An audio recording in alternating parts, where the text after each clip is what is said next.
ವೀಕ್ಷಕರೇ, ಇಲ್ಲಿವರೆಗೂ ಯಾವುದೇ ಭಾರತೀಯ ಸಿನಿಮಾ ಮಾಡದೇ ಇರುವಂತ ಕೆಲಸವನ್ನ ಅಲ್ಲು ಅರ್ಜುನ್ ರವರ ಪುಷ್ಪ 2 ಸಿನಿಮಾ ಮಾಡಿದೆ. ಈ ಒಂದು ಸಿನಿಮಾ ಕೇವಲ ಒಂದೇ ವಾರದಲ್ಲಿ 1,000 ಕೋಟಿಯನ್ನ ಗಳಿಸಿದೆ. ಅಂದ್ರೆ ಪುಷ್ಪ ಫಿಲ್ಮ್ ತನ್ನ ತಯಾರಕರ ಮೇಲೆ ಪುಷ್ಪದ ಮಳೆಯಲ್ಲ, ದುಡ್ಡಿನ ಸುರಿಮಳೆಯನ್ನ ಸುರಿಸಿದೆ.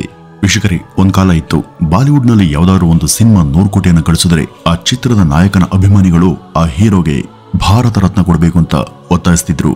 ಇವತ್ತು ಪುಷ್ಪ 2 ಮೊದಲ ದಿವಸನೇ 283 ಕೋಟಿ ರೂಪಾಯಿಯನ್ನ ಗಳಿಸಿದೆ. ಇದೇ ಸಿನಿಮಾದ ಹಿಂದಿ ಅವತರಣಿಕೆ ಕೂಡ ಒಂದೇ ವಾರದಲ್ಲಿ 400 ಕೋಟಿಯನ್ನ ಬಾಚಿಕೊಂಡಿದೆ. ನಾವು ಮಾಮೂಲಾಗಿ ಈ ಹಿಂದಿ ಸಿನಿಮಾದ ಗಳಿಕೆ ಬಗ್ಗೆ ಮಾತನಾಡಿದ್ದು ತುಂಬಾ ಕಡಿಮೆ. ಆದರೆ ನಮ್ಮ ದಕ್ಷಿಣ ಭಾರತ ಸಿನಿಮಾಗಳು ಒಂದ್ರ ಮೇಲೆ ಒಂದರಂತೆ 600 ಕೋಟಿ, 700 ಕೋಟಿ, 800 ಕೋಟಿ, 1000 ಕೋಟಿಯನ್ನ ಗಳಿಸ್ತಿವೆ ಅಂದ್ಮೇಲೆ ಸೌತ್ ಸಿನಿಮಾಗಳು ಈ ಹಿಂದಿ ಚಿತ್ರರಂಗವನ್ನ ಹಿಂದೆ ಹಾಕ್ತಿವೆ. ದಕ್ಷಿಣ ಭಾರತದ ಡಬ್ಬಿಂಗ್ ಸಿನಿಮಾಗಳನ್ನ ನೋಡಿ ನಗ್ತಿದ್ದ ಹಿಂದಿಯವರು ಇವತ್ತು ನಮ್ಮ ಕನ್ನಡ, ತಮಿಳು, ತೆಲುಗು ಮತ್ತು ಮಲಯಾಳಂ ಸಿನಿಮಾಗಳನ್ನ ಹಿಂದಿಗೆ ಡಬ್ ಮಾಡಿಕೊಂಡು ನೋಡುವಂತಾಗಿದೆ. ದಕ್ಷಿಣ ಭಾರತದ ಸಿನಿಮಾಗಳು ಹಿಂದಿ ಇಂಡಸ್ಟ್ರಿಗಿಂತನೂ ಕೂಡ ದೊಡ್ಡದಾಗಿ ಬೆಳೆದಿರೋದು ಎಲ್ರಿಗೂ ಕಾಣ್ತಾ ಇದೆ.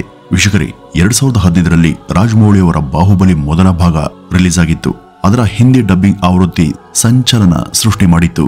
ಆ ಒಂದು ಸಮಯದಲ್ಲಿ ಅದು ಹಿಂದಿಯಲ್ಲಿಯೇ ಸುಮಾರು 5.5 ಕೋಟಿ ರೂಪಾಯಿಯನ್ನ ಗಳಿಸಿತ್ತು. ದಕ್ಷಿಣದ ಸಿನಿಮಾ ಒಂದು ಹಿಂದಿಗೆ ಡಬ್ಬಾಗಿ ಅತಿ ಹೆಚ್ಚು ಹಣವನ್ನು ಗಳಿಸಿದಂತ ಶ್ರೇಯಸ್ಸು ಆಗ ಬಾಹುಬಲಿಗೆ ಸಿಕ್ಕಿತ್ತು. ಆದ್ರೆ ಕೇವಲ 2 ವರ್ಷಗಳ ನಂತರ ಬಾಹುಬಲಿಯ 2ನೇ ಭಾಗ ಅದು ಎಷ್ಟು ಹಣ ಗಳಿಸಿತು ಗೊತ್ತಾ? ಬರೋಬ್ಬರಿ 248 ಕೋಟಿ ರೂಪಾಯಿ ಹಣವನ್ನ ಆಗ ಬಾಹುಬಲಿ ಹಿಂದಿಯಿಂದ ಬಾಚಿಕೊಂಡಿತ್ತು. ಅಂದ್ರೆ 2 ವರ್ಷದಲ್ಲಿ 5 ಕೋಟಿಯಿಂದ ಸೀದಾ 248 ಕೋಟಿಗೆ ಏರಿಕೆಯನ್ನ ಕಂಡಿತ್ತು. ಬಾಹುಬಲಿ 1ನೇ ಭಾಗ 5 ಕೋಟಿ ಗಳಿಸಿದಾಗ ಯಾರು ಕೂಡ ಅಷ್ಟು ತಲೆ ಕೆಡಿಸ್ಕೊಳ್ಳಿಲ್ಲ. ಆದ್ರೆ ಬಾಹುಬಲಿ 2 ಯಾವಾಗ 248 ಕೋಟಿ ರೂಪಾಯಿನ ಗಳಿಸ್ತೋ ಆಗ ಬರೀ ಹಿಂದಿ ಜನರಷ್ಟೇ ಅಲ್ಲದೆ ದಕ್ಷಿಣ ಭಾರತದ ಸಿನಿಮಾ ಮೇಕರ್ಗಳು ಕೂಡ ಹುಬ್ಬೇರಿಸಿದ್ರು. ಅಲ್ಲಿವರೆಗೂ ಈ ದಕ್ಷಿಣದ ಸಿನಿಮಾಗಳು ಹಿಂದಿಯಲ್ಲಿ ಮಾರ್ಕೆಟ್ ಇಲ್ಲ ಅಂತ ಅನ್ಕೊಂಡಿದ್ದವರು ಬಾಹುಬಲಿ 2 248 ಕೋಟಿಯನ್ನ ಯಾವಾಗ ಬಾಚ್ತೋ ಆಗ ಎಲ್ಲರ ಚಿತ್ತ ಆ ಕಡೆ ಹೋಯ್ತು. ನಮ್ಮ ಕನ್ನಡದ KGF, ರಾಜಮೌಳಿ ಅವರ ತ್ರಿಬಲ್ R, ಪುಷ್ಪ ಭಾಗ 1, ಈಗ ಪುಷ್ಪ ಭಾಗ 2 ಇವೆಲ್ಲವುಗಳ ಗಳಿಕೆ 1000 ಕೋಟಿಗಿಂತಲೂ ಹೆಚ್ಚು. ಈ ಉತ್ತರ ಭಾರತದ ಜನರು ನಮ್ಮ ದಕ್ಷಿಣ ಸಿನಿಮಾಗಳ ಜೊತೆ ಯಾಕೆಷ್ಟು ಕನೆಕ್ಟ್ ಆಗ್ತಿದ್ದಾರೆ ಅಂತ ಕಾರಣವನ್ನ ಹುಡುಕುವಂತ ಮೊದಲು ನಾವು ನಮ್ಮ ಸಿನಿಮಾಗಳು ಎಷ್ಟೆಷ್ಟು ಗಳಿಸಿವೆ ಅಂತ ಅಂಕಿ ಸಂಖ್ಯೆಯನ್ನ ನೋಡೋಣ. ಅಲ್ಲು ಅರ್ಜುನ್ ಅಭಿನಯದ ಪುಷ್ಪ 2 ಚಿತ್ರ ಒಂದೇ ವಾರದಲ್ಲಿ 1032 ಕೋಟಿಯನ್ನ ಗಳಿಸಿದೆ. ಇದಕ್ಕೂ ಮುನ್ನ ಬಾಹುಬಲಿ 10 ದಿನಗಳಲ್ಲಿ 1000 ಕೋಟಿಯನ್ನ ಗಳಿಸಿತ್ತು. ಕಲ್ಕಿ 16 ದಿನಗಳಲ್ಲಿ 1000 ಕೋಟಿಯನ್ನ ಗಳಿಸಿತ್ತು. KGF ಚಾಪ್ಟರ್ 2 ಮತ್ತು ತ್ರಿಬಲ್ R ಕೂಡ 16 ದಿನಗಳಲ್ಲಿ 1000 ಕೋಟಿಯನ್ನ ಗಳಿಸಿದ್ವು. ಇನ್ನು ಜವಾನ್ ಮತ್ತು ಪಠಾಣ್ ನಂತ ಹಿಂದಿ ಚಿತ್ರಗಳು 1000 ಕೋಟಿಯನ್ನ ಗಳಿಸೋದಕ್ಕೆ 18 ರಿಂದ 27 ದಿನಗಳನ್ನ ತೆಗೆದುಕೊಂಡಿದ್ವು. ಈ ತರ ಹೇಳ್ತಾ ಹೊರಟ್ರೆ ನಮ್ಮ ಹತ್ರ ಇನ್ನೂ ಕೂಡ ಸಾಕಷ್ಟು ಅಂಕಿ ಅಂಶಗಳು ಇದ್ದಾವೆ. ಆದರೆ ನಾವು ಹೇಳೋದಕ್ಕೆ ಹೊರಟಿರೋದು ಅದನ್ನಲ್ಲ. ವಾಸ್ತವದಲ್ಲಿ ದಕ್ಷಿಣ ಭಾರತದ ಸಿನಿಮಾಗಳು ಯಾಕೆಷ್ಟು ಓಡ್ತಿವೆ, ಹಿಂದಿ ಸಿನಿಮಾಗಳನ್ನ ಯಾಕೆ ಹಿಂದೆ ಹಾಕ್ತಿವೆ ಎಂಬುದನ್ನ ಚರ್ಚೆ ಮಾಡೋದೇ ಇವತ್ತಿನ ಒಂದು ವಿಡಿಯೋದ ಉದ್ದೇಶ. ವೀಕ್ಷಕರೇ, ಇವತ್ತು ಸೌತ್ ಸಿನಿಮಾ ಇಂಡಸ್ಟ್ರಿ ಇಡೀ ಭಾರತವನ್ನೇ ಆಳ್ತಿವೆ. ಹೀಗೆ ಈ ದಕ್ಷಿಣ ಭಾರತದ ಚಿತ್ರಗಳು ಉತ್ತರ ಭಾರತದ ಪ್ರೇಕ್ಷಕರನ್ನ ಸೆಳೆಯೋದಕ್ಕೆ ಮುಖ್ಯ ಕಾರಣ ನಮ್ಮ ಚಿತ್ರಗಳು ಭಾರತೀಯ ಸಂಸ್ಕೃತಿಯೊಂದಿಗೆ ಬೆಸ್ತಿವೆ. ಹಿಂದಿ ಸಿನಿಮಾ ನೋಡುವಂತ ಅನೇಕ ವೀಕ್ಷಕರ ಸಾಮಾನ್ಯ ದೂರು ಏನಂದ್ರೆ ಹಿಂದಿ ಸಿನಿಮಾ ಮೇಕರ್ಗಳು ತುಂಬಾ ಪಾಶ್ಚಿಮಾತ್ಯ ಸಂಸ್ಕೃತಿಯನ್ನ ತಮ್ಮ ಸಿನಿಮಾಗಳಲ್ಲಿ ತುರುಕ್ತಿದ್ದಾರೆ. ಮಲ್ಟಿಪ್ಲೆಕ್ಸ್ ಗಳಿಗೆ ಹೋಗುವಂತ ಜನ ಸಿನಿಮಾಗಳಲ್ಲಿ ಹೆಚ್ಚು ಆಕ್ಷನ್ ಅನ್ನ ಇಷ್ಟಪಡೋದಿಲ್ಲ. ಅದರಲ್ಲೂ ಕೂಡ ತುಂಬಾ ನಾಟಕೀಯ ಅಥವಾ ಕೃತಕ ಅನಿಸುವಂತ ಆಕ್ಷನ್ ಚಿತ್ರಗಳಂತೂ ಖಂಡಿತ ಇಷ್ಟ ಆಗೋದಿಲ್ಲ. ತುಂಬಾ ಫೇಕ್ ಆಗಿ ಕಾಣುವಂತ ಜನರ ಮುಂದಲ್ಲಿ ಸ್ಥಾನವನ್ನೇ ಗಳಿಸಿದಂತ ಚಿತ್ರಗಳು ನಿರ್ಮಾಣ ಆಗ್ತಿವೆ. ಯಾವುದೇ ವರ್ಗದ ಜನರು ಸಂಪರ್ಕವನ್ನ ಸಾಧಿಸೋದಕ್ಕೆ ಸಾಧ್ಯ ಆಗದಂತ ಚಿತ್ರಗಳನ್ನ ಹಿಂದಿಯವರು ಮಾಡ್ತಿದ್ದಾರೆ.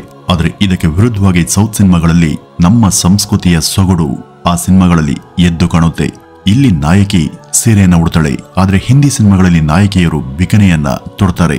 ಹೀಗಿದ್ದಾಗ ಪ್ರೇಕ್ಷಕರು ಕನೆಕ್ಟ್ ಆಗೋದು ಸೀರೆ ಉಡುವಂತ ನಾಯಕಿಯ ಚಿತ್ರದೊಂದಿಗೆ ಹೊರತು ಬಿಕಿನಿ ಹಾಕುವಂತ ಚಿತ್ರದೊಂದಿಗಲ್ಲ. ಉದಾಹರಣೆಗೆ ಜನ ಬಾಹುಬಲಿ ಸಿನಿಮಾವನ್ನ ಯಾಕೆ ಇಷ್ಟಪಟ್ರು ಅಂದ್ರೆ ಆ ಒಂದು ಕತೆ ನಮ್ಮ ಸಂಸ್ಕೃತಿಯನ್ನ ಆಧರಿಸಿದೆ ಅಂತ ಜನರು ಭಾವಿಸಿದ್ರು. ಇದು ಭಾವನೆ, ಸಂದೇಶ, ಆಕ್ಷನ್ ಮತ್ತು ಹೊಸತನವನ್ನ ಹೊಂದಿತ್ತು. ರಾಜಮೌಳಿ ಅವರ ತ್ರಿಬಲ್ R ನಲ್ಲೂ ಕೂಡ ಜನರು ಇದೇ ಒಂದು ಭಾವನೆಯನ್ನ ಹೊಂದಿದ್ರು. ಇದೇ ದೇಶಭಕ್ತಿ, ಇತಿಹಾಸ, ಸ್ನೇಹಿತರ ನಡುವಿನ ಸಂಬಂಧ ಮತ್ತೆ ಎಲ್ಲಕ್ಕಿಂತ ಹೆಚ್ಚಾಗಿ ಟೆಕ್ನಾಲಜಿಯಲ್ಲಿ ಮುಂದಿತ್ತು. ದಕ್ಷಿಣದ ಚಲನಚಿತ್ರವನ್ನ ಇಷ್ಟಪಡುವಂತ ಪ್ರತಿಯೊಬ್ಬ ವ್ಯಕ್ತಿ ಕೂಡ ಈ ಒಂದು ಚಿತ್ರಗಳಲ್ಲಿನ ಗ್ರಾಫಿಕ್ಸ್ ಮತ್ತು ಸ್ಪೆಷಲ್ ಎಫೆಕ್ಟ್ಸ್ ವಿಷಯದಲ್ಲಿ ಟೆಕ್ನಾಲಜಿಯನ್ನ ಹೊಗಳ್ತಾರೆ. ನಮ್ಮ ಸೌತ್ ಸಿನಿಮಾದ ಚಿತ್ರಗಳು ಹಾಲಿವುಡ್ಗಿಂತನೂ ಕೂಡ ಕಡಿಮೆಯಲ್ಲದಂತ ಟೆಕ್ನಾಲಜಿಯನ್ನ ಬಳಸ್ಕೊಳ್ತಿವೆ. ರಾಜಮೌಳಿ ಅವರು ಬಾಹುಬಲಿ, ತ್ರಿಬಲ್ R ಚಿತ್ರಗಳನ್ನ ನಿರ್ಮಿಸಿದಾಗ ಅವತಾರ್ ಮತ್ತು ಟೈಟಾನಿಕ್ ನಂತ ಯಶಸ್ವಿ ಚಿತ್ರಗಳನ್ನ ನಿರ್ಮಿಸಿದಂತ ನಿರ್ದೇಶಕ ಜೇಮ್ಸ್ ಕ್ಯಾಮರೂನ್ ಕೂಡ ಹೊಗಳಿದ್ರು. ಇದರೊಂದಿಗೆ ಹಿಂದಿ ಚಿತ್ರಗಳ ತಂತ್ರಜ್ಞಾನವನ್ನ ತುಲನೆ ಮಾಡಿದ್ರೆ ಅವು ಸಾಕಷ್ಟು ಹಿಂದೆ ಇವೆ. ರಜನಿಕಾಂತ್ ಮತ್ತು ಅಕ್ಷಯ್ ಕುಮಾರ್ ಅಭಿನಯದ ರೋಬೋಟ್ 2 ಚಿತ್ರ ಬಿಡುಗಡೆಯಾದಾಗ ನಿರ್ದೇಶಕರು ಅದರ ಬಿಡುಗಡೆಯನ್ನ ಮುಂದೂಡ್ತಾನೆ ಬಂದಿದ್ರು. ಇದಕ್ಕೆ ಕಾರಣ ಚಿತ್ರದಲ್ಲಿ ಬಳಕೆಯಾಗ್ತಿರುವಂತಹ ಗ್ರಾಫಿಕ್ಸ್ ಸ್ವತಃ ಅದರ ನಿರ್ದೇಶಕರಿಗೇನೆ ಇಷ್ಟ ಆಗ್ತಿರ್ಲಿಲ್ಲ. ಅದು ಪರಿಪೂರ್ಣವಾಗಿಲ್ಲ ಅಂತ ಅವರು ಭಾವಿಸಿದ್ರು. ಸಿನಿಮಾವನ್ನ ಮಾಡಿದವರೇ ಹೀಗನ್ಕೊಂಡ್ರೆ ಚಿತ್ರ ನೋಡದಂತ ಪ್ರೇಕ್ಷಕರು ಏನನ್ಕೊಳ್ಬಹುದು. ಇವತ್ತು ಸೌತ್ನ ಡಬ್ಬಿಂಗ್ ಚಿತ್ರಗಳು ಒರಿಜಿನಲ್ ಹಿಂದಿ ಚಿತ್ರಗಳಿಗಿಂತ ಹೆಚ್ಚು ಗಳಿಕೆಯನ್ನ ಮಾಡಿ ಫೇಮಸ್ ಆಗ್ತಿದ್ರೆ ಇದಕ್ಕೆ OTT ಪ್ಲಾಟ್ಫಾರ್ಮ್ಗಳು ಕೂಡ ಕಾರಣ. ವೀಕ್ಷಕರೇ, ಭಾರತದಲ್ಲಿ ಪ್ರೈಮ್ ವಿಡಿಯೋ, ನೆಟ್ಫ್ಲಿಕ್ಸ್ ಸೇರಿದಂತೆ ಮುಂತಾದ OTT ಬಂದ್ಮೇಲೆ ದಕ್ಷಿಣ ಭಾರತದ ಸಿನಿಮಾಗಳು ಹಿಂದಿಯಲ್ಲಿ ಡಬ್ ಆಗಿ ಅಲ್ಲಿ ಪ್ರಸಾರವಾಗ್ತಿವೆ. ಇದರಿಂದ ಉತ್ತರ ಭಾರತದ ಪ್ರೇಕ್ಷಕರಿಗೆ ದಕ್ಷಿಣ ಸಿನಿಮಾಗಳ ಟೇಸ್ಟ್ ಅನ್ನ ನೋಡುವಂತಾಯಿತು. ಆದರೆ ಈ ಒಂದು ಡಬ್ಬಿಂಗ್ ಆವೃತ್ತಿಗಳು ಬರೋದಕ್ಕೆ ಶುರುವಾದಾಗಿಂದ ಹಿಂದಿ ಚಲನಚಿತ್ರ ತಯಾರಕರಿಗೆ ಆದಂತ ಸಮಸ್ಯೆ ಏನಂದ್ರೆ, ಅವರು ಮೊದಲು ಹಾಲಿವುಡ್ನ ಸಿನಿಮಾಗಳನ್ನ ಅಲ್ಲಿ ಇಲ್ಲಿ ಕದ್ದು ಮಾಡ್ತಿದ್ದವರು OTTಯಲ್ಲಿ ಅವೆಲ್ಲ ಹಾಲಿವುಡ್ ಸಿನಿಮಾಗಳು ಪ್ರಸಾರ ಆದಾಗ ಅವರಿಗೆ ಈ ಒಂದು ಅವಕಾಶ ಇಲ್ದಂತಾಯ್ತು. ಹಾಗೇನೆ ಹಾಲಿವುಡ್ ಸಿನಿಮಾ ಮತ್ತು ವೆಬ್ ಸಿರೀಸ್ ಗಳನ್ನ ಹಿಂದಿಯವರು ಡಬ್ ಮಾಡಿದಾಗ ಅದಕ್ಕೂ ಮೊದಲೇ ಪ್ರೇಕ್ಷಕರು ಅದನ್ನ OTTಯಲ್ಲಿ ನೋಡಿರ್ತಾ ಇದ್ರು. ಈಗ ಹಿಂದಿಯಲ್ಲಿ ಬಂದ್ಮೇಲೆ ಅವುಗಳ ಮೇಲೆ ಜನ ಆಸಕ್ತಿಯನ್ನ ಕಳೆದುಕೊಂಡ್ರು. ಇದಕ್ಕೆ ಒಂದು ಪ್ರಮುಖ ಉದಾಹರಣೆ ಅಂದ್ರೆ ಅಮೀರ್ ಖಾನ್ ಅವರ ಲಾಲ್ ಸಿಂಗ್ ಚಡ್ಡಾ. ಇದು ಬಹಳ ಪ್ರಸಿದ್ಧವಾದ ಹಾಲಿವುಡ್ ಚಲನಚಿತ್ರ ಆದಂತ ಫಾರೆಸ್ಟ್ ಗಂಪ್ ನ ಕಾಪಿಯಾಗಿತ್ತು. ಆದ್ರೆ ಇದೇ ಫಾರೆಸ್ಟ್ ಗಂಪ್ ಅನ್ನ ಅದಾಗಲೇ ಹಿಂದಿಯಲ್ಲಿ ಡಬ್ ಮಾಡಿ OTT ಪ್ಲಾಟ್ಫಾರ್ಮ್ ನಲ್ಲಿ ಬಿಡುಗಡೆ ಮಾಡಲಾಗಿತ್ತು. ಹಾಗೂ ಅದನ್ನ ಸಾಕಷ್ಟು ಜನ ನೋಡಿದ್ರು ಕೂಡ. ಅದಾದ್ಮೇಲೂ ಮೊದಲೇ ನಿರ್ಧಾರ ಮಾಡದಂತೆ ಅಮೀರ್ ಖಾನ್ ಅದನ್ನ ಹಿಂದಿ ಸಿನಿಮಾವಾಗಿ ಮಾಡಿದ್ರು. ಅದಲ್ಲದೆ ಮೇಕಿಂಗ್ ನಲ್ಲೂ ಹಾಗೂ ಕಂಟೆಂಟ್ ನಲ್ಲೂ ಕೂಡ ಈ ಲಾಲ್ ಸಿಂಗ್ ಚಡ್ಡಾ ಇಂಗ್ಲಿಷ್ಗಿಂತನೂ ಕೂಡ ತುಂಬಾ ವೀಕ್ ಆಗಿತ್ತು. ಇನ್ನು ಬ್ಯಾಂಕ್ ರಾಬರಿಗೆ ಸಂಬಂಧಪಟ್ಟಂತೆ ಸಾಕಷ್ಟು ಚಿತ್ರಗಳು ಬಂದಿವೆ.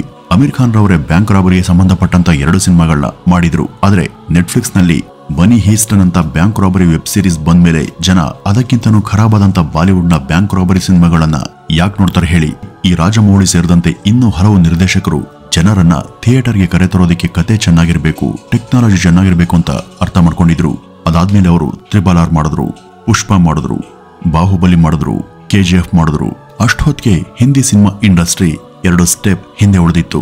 ಮೊದಲನೇದಾಗಿ ಅವ್ರ ಬಳಿ ಇದ್ದಂತ ರಿಯಲ್ ಆಕ್ಷನ್ ಮಾಡುವಂತ ನಿರ್ದೇಶಕರು ಇರ್ಲಿಲ್ಲ. ಎರಡನೇದಾಗಿ ಇಂಥ ಫಿಲಿಂ ಮಾಡುವಲ್ಲಿ ದಕ್ಷಿಣದವರು ಉತ್ತರದವರಿಗಿಂತ ಮುಂದೆ ಹೋಗಿದ್ರು. ಇನ್ನು ಬಾಲಿವುಡ್ ನಲ್ಲಿ ಇರುವಂತಹ ಸೂಪರ್ ಸ್ಟಾರ್ಗಳು ಅಂದ್ರೆ ಅಮೀರ್ ಖಾನ್, ಶಾರುಖ್ ಖಾನ್, ಅಕ್ಷಯ್ ಕುಮಾರ್, ಸಲ್ಮಾನ್ ಖಾನ್ ರಂತವ್ರಿಗೆ ವಯಸ್ಸಾಗಿದೆ. ಆದ್ರೆ ದಕ್ಷಿಣದಲ್ಲಿ ಪ್ರಭಾಸ್, ಅಲ್ಲು ಅರ್ಜುನ್, ಯಶ್, ರಾಮ್ ಚರಣ್, ಜೂನಿಯರ್ NTR ಅಂತ ಪ್ರತಿಭೆಗಳು ಇದ್ದಾರೆ. ಇದನ್ನ ಅರ್ಥ ಮಾಡ್ಕೊಂಡಂತ ಶಾರುಖ್ ಸ್ವಲ್ಪ ಬ್ರೇಕ್ ಅನ್ನ ತೆಗೆದುಕೊಂಡು ಜವಾನ್, ಪಠಾಣ್ ಅಂತ ಮೂವಿಯನ್ನ ಮಾಡಿದರಾದ್ರೂ ಅದರ ರೈಟರ್, ಡೈರೆಕ್ಟರ್ ದಕ್ಷಿಣದವರೇ ಆಗಿದ್ರು. ಇನ್ನು ಹಿಂದಿಯಲ್ಲಿ ನಿರ್ಮಾಣ ಆದಂತ ಸ್ತ್ರೀ ಎಂಬ ಹಾರರ್ ಕಾಮಿಡಿ ಚಿತ್ರದ ಸಕ್ಸಸ್ಗೆ ಕಾರಣ ಹಿಂದಿಯಲ್ಲಿ ಈ ತರದ ಸಿನಿಮಾಗಳು ಕಡಿಮೆ ಬಂದಿವೆ. ಮತ್ತೆ ಈ ಒಂದು ಚಿತ್ರದ ಹಿನ್ನೆಲೆ ಹಳ್ಳಿ ಅಥವಾ ಸಣ್ಣ ಪಟ್ಟಣದಿಂದ ಕೂಡಿತ್ತು. ಹೀಗಾಗಿ ಅದು ಜನರೊಂದಿಗೆ ಕನೆಕ್ಟ್ ಆಯ್ತು. ಇವತ್ತು ದಕ್ಷಿಣದಲ್ಲಿ ಮಾಡ್ತಿರುವಂತ ಚಲನಚಿತ್ರಗಳು ಹಿಂದಿಯಲ್ಲಿ ಮಾಡೇ ಇಲ್ಲ ಅಂತಲ್ಲ, ಖಂಡಿತ ಮಾಡಿದ್ದಾರೆ. 70ರ ದಶಕದಲ್ಲಿ ಸಲೀಂ ಜಾವೇದ್ ರವರು ಅಮಿತಾಬ್ ಬಚ್ಚನ್ ಜೊತೆ ಮಾಡಿದಂತ ಚಿತ್ರಗಳಲ್ಲಿ ಅವರು ತೋರಿಸಿದಂತ ಆಂಗ್ರಿ ಯಂಗ್ ಮ್ಯಾನ್ ಲುಕ್ ಇವತ್ತಿನ ಆಕ್ಷನ್ ಹೀರೋಗಳಿಗೆ ಹೋಲುತ್ತೆ. ನೀವು KGF ನಲ್ಲಿ ಯಶ್ ಅವರ ಪಾತ್ರವನ್ನು ನೋಡಿದ್ರೆ ಅದರಲ್ಲಿ ಕಾಲಪತ್ತರ್ನ ಅಮಿತಾಬ್ ಬಚ್ಚನ್ ಕಾಣಿಸ್ತಾರೆ. ದಕ್ಷಿಣದವರು ತಮ್ಮ ಚಿತ್ರಗಳಲ್ಲಿ ತಮ್ಮ ಸಂಸ್ಕೃತಿಯನ್ನ ತೋರಿಸ್ತಾರೆ. ಮತ್ತೆ ನಿಜ ಜೀವನದಲ್ಲೂ ಕೂಡ ಆ ಚಿತ್ರಗಳ ನಾಯಕರು ಆ ಒಂದು ಸಂಸ್ಕೃತಿಯನ್ನ, ಆ ಧರ್ಮವನ್ನ ಅನುಸರಿಸ್ತಾರೆ. ಈ ಬಗ್ಗೆ ಅವರು ಹಿಂಜರಿಯೋದಿಲ್ಲ. ಮತ್ತೊಂದು ಕಡೆ ಹಿಂದಿ ಚಲನಚಿತ್ರಗಳಲ್ಲಿ ಅನೇಕ ನಟರು ಮತ್ತು ನಿರ್ದೇಶಕರು ಸಂಸ್ಕೃತಿಯನ್ನ ಹಾಳು ಮಾಡ್ತಿದ್ದಾರೆ, ಸನಾತನವನ್ನ ತಪ್ಪಾಗಿ ಬಿಂಬಿಸ್ತಾರೆ ಎಂಬ ಆರೋಪ ಇದೆ. ಬಾಲಿವುಡ್ ಇವತ್ತು ಅನೇಕ ಹಂತಗಳಲ್ಲಿ ಹೆಣಗಾಡ್ತಾ ಇದೆ. ಅವರ ಎಲ್ಲ ಸೂಪರ್ ಸ್ಟಾರ್ಗಳಿಗೆ ಇವತ್ತು ವಯಸ್ಸಾಗಿದೆ. ಅವರಲ್ಲಿ ಹೊಸ ಕಥೆಗಳಿಲ್ಲ, ತಮ್ಮ ಕಲ್ಚರ್ ಕುರಿತು ಸ್ಪಷ್ಟ ನಿಲುವಿಲ್ಲ. ಆದರೆ ದಕ್ಷಿಣದವರಲ್ಲಿ ಅವರ ಸಾಂಸ್ಕೃತಿಕ ಸ್ಥಿತಿಯ ಬಗ್ಗೆ ಅವರಿಗೆ ಸ್ಪಷ್ಟ ಅರಿವಿದೆ. ಇದಕ್ಕಿಂತ ದೊಡ್ಡ ವಿಷಯ ಅಂದ್ರೆ ದಕ್ಷಿಣದವರಿಗೆ ತಾವು ಏನ್ ಮಾಡಬೇಕು ಎಂಬ ಬಗ್ಗೆ ಬಹಳ ಸ್ಪಷ್ಟತೆ ಇದೆ. ಸಾಕಷ್ಟು ಪ್ರತಿಭೆಗಳಿವೆ, ಮತ್ತೆ ಟೆಕ್ನಾಲಜಿ ಇದೆ. ಇದೆಲ್ಲದರ ಜೊತೆಗೆ ಈಗ ಹಿಂದಿ ಪ್ರೇಕ್ಷಕರ ಬೆಂಬಲ ಕೂಡ ಇದೆ. ವೀಕ್ಷಕರೇ, ಹಿಂದಿ ಭಾಷೆಯಲ್ಲಿ ಪ್ರತಿಭಾವಂತರು ಇಲ್ಲ ಅಂತಲ್ಲ, ಆದ್ರೆ ಅವರನ್ನ ಮುಂದೆ ಬರೋದಿಕ್ಕೆ ಅಂದ್ರೆ ಅವರಲ್ಲಿರುವಂತಹ ಸಾಮರ್ಥ್ಯ ಹೊರಬರೋದಿಕ್ಕೆ ಅವಕಾಶನೇ ಇಲ್ಲ. ಅವರನ್ನ ಸಮರ್ಥವಾಗಿ ಬಳಸಿಕೊಳ್ಳುವಂತ ನಿರ್ದೇಶಕರು ಕೂಡ ಅಲ್ಲಿ ಇಲ್ಲ. ಆ ಹಿಂದಿ ಚಿತ್ರರಂಗ ಕೆಲವರ ಕಪ್ಪಿ ಮುಷ್ಟಿಯಲ್ಲಿ ಸಿಕ್ಕಿ ನರಳುತ್ತಾ ಇದೆ. ಅಲ್ಲಿ ಹೊಸ ಪ್ರತಿಭೆಗಳು ಬೆಳೆಯೋದಕ್ಕೆ ಅವಕಾಶಗಳು ಹೆಚ್ಚು ಸಿಗ್ತಾ ಇಲ್ಲ.